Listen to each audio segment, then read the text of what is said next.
ঠান্ডা, 7 ডিগ্রিতে মরে যাচ্ছি আমরা।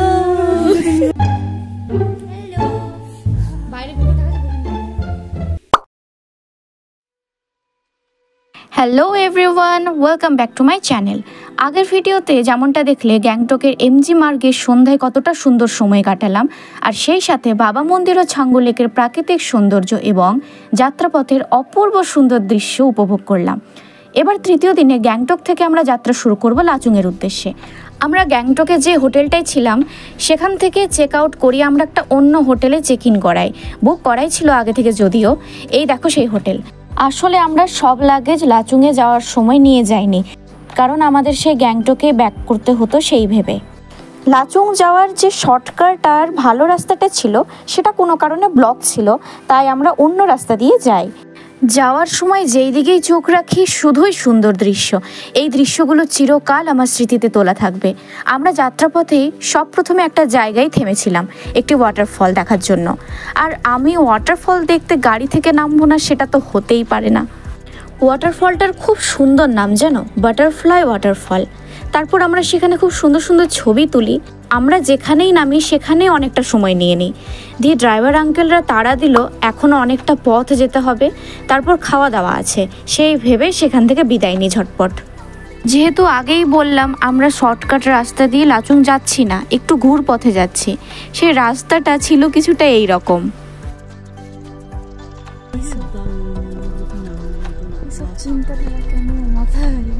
বাপরে বাপ, কি ভীষণ ভয় পেয়েছিলাম রাস্তাটা পেরোনোর সময়।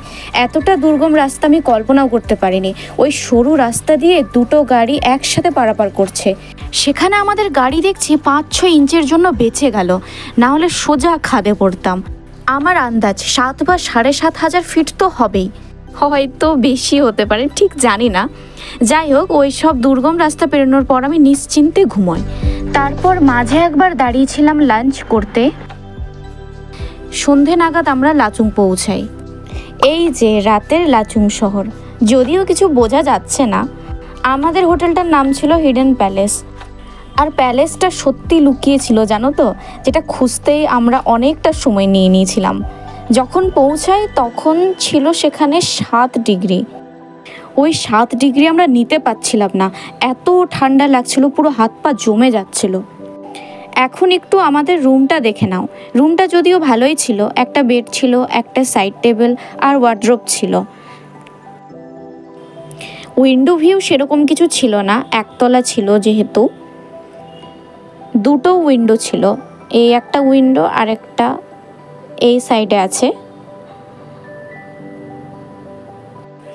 এটা বাইরেটা, হোটেলের যেটা ফ্রন্ট গেট সেই দিকটা।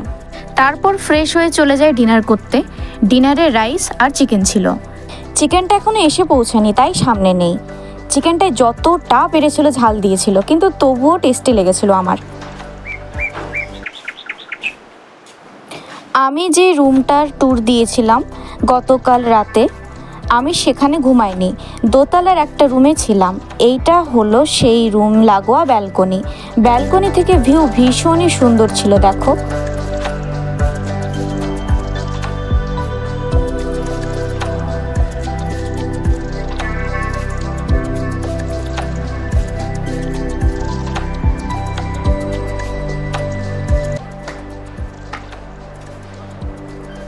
ভাবিনি এতটা সুন্দর হবে। আজ আমাদের প্ল্যান ছিল আরও উপরের দিকে যাওয়ার। নর্থ সিকিমে আছি যেহেতু অনেকটাই উঁচুতে, এবার আরও উঁচুতে যাব। গেস করতে পারছো কোথায়? চলো আগে বেরোই তো, তারপর বলছি আস্তে আস্তে। যথারীতি আমরা ব্রেকফাস্ট করে বেরিয়ে যাই, আর রাস্তায় যেতে যেতে দেখতে পাই এরকম সুন্দর সুন্দর ভিউ। মাঝে একবার সবাই দাঁড়িয়েছিল, যদিও কেউ কেউ ওয়াশরুম যেত। কিন্তু এ কি, হঠাৎ দেখছি বাবা, মামা আর ড্রাইভার আঙ্কেলরা সব হঠাৎ নাচানাচি করতে লেগেছে।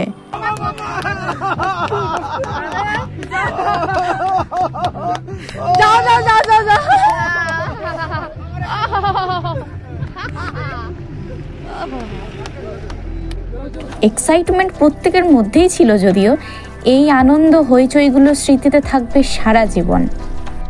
আবার যাত্রা শুরু করি। দিয়ে যেতে যেতে রাস্তায় এত সুন্দর ভিউ পাই, চোখ ফেরানোই যাচ্ছিল না। তার উপর রাস্তায় এত বরফ জমেছিল যে আমাদের গাড়ি ভীষণ পরিমাণ স্লাইড করছিল। আর তারপর অবশেষে আমরা সেই জায়গায় পৌঁছালাম। 0 পয়েন্টের লাগানো আছে বোর্ড। ওয়াও, হাত পুরো জমে যাচ্ছে।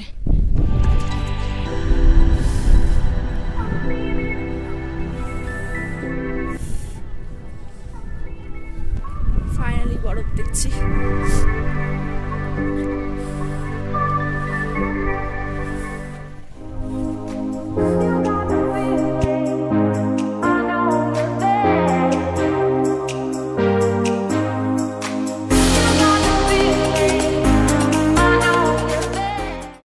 বেশ ভালোই লাগছিল। সেখানে গিয়ে কিছুক্ষণ নাচানাচিও করলাম, ছবি ভিডিও অনেক তুললাম। মোটামুটি 20 মিনিট পর আমার পায়ের অবস্থা ভীষণ খারাপ হয়ে গেল। এত পরিমাণ ঠান্ডা লাগছিল পায়ে, অবশ হয়ে গেলে যেমন হয় ঠিক সেই রকম। আর কিছুক্ষণ সেখানে থাকলে হয়তো আর হেঁটে গাড়ি পর্যন্ত ফিরতে পারতাম না। আর যখন সেখানে ছিলাম প্রচণ্ড পরিমাণে হাওয়া দিচ্ছিল, আর ফেরার সময় একদম মেঘলা ভাব হয়ে গিয়েছিল চারিদিক দিয়ে। আমরা আর বেশিক্ষণ দাঁড়াইনি, একদম সোজা নামলাম ইয়ামথাং ভ্যালিতে। জায়গাটা অসম্ভব সুন্দর জানো তো, আমি ওখানে তখন বলছিলাম মাকে আমার আবার যদি এখানে আসার সুযোগ হয় আমি আবারও আসব। যাই হোক, সেখান থেকে ফিরে আসি হোটেলে। আর সেই দিনই দুপুরের লাঞ্চ সেরে আমরা লাচুং থেকে গ্যাংটকে ফিরে আসি। সেই হোটেলে ফিরতে মোটামুটি রাত 9টা বেজে গিয়েছিল। তারপর অনেক ক্লান্ত হয়ে গিয়েছিলাম, তারপরে খেয়ে দিয়ে সবাই ঘুমিয়ে পড়েছিল। আমরা কাজিনগুলো ঘুমাইনি, যদিও আমরা অনেক রাত পর্যন্ত আড্ডা দিয়েছি। তারপর সকালে এই হোটেল রুফ থেকে একটা ভিডিও করেছিলাম, এই দেখো।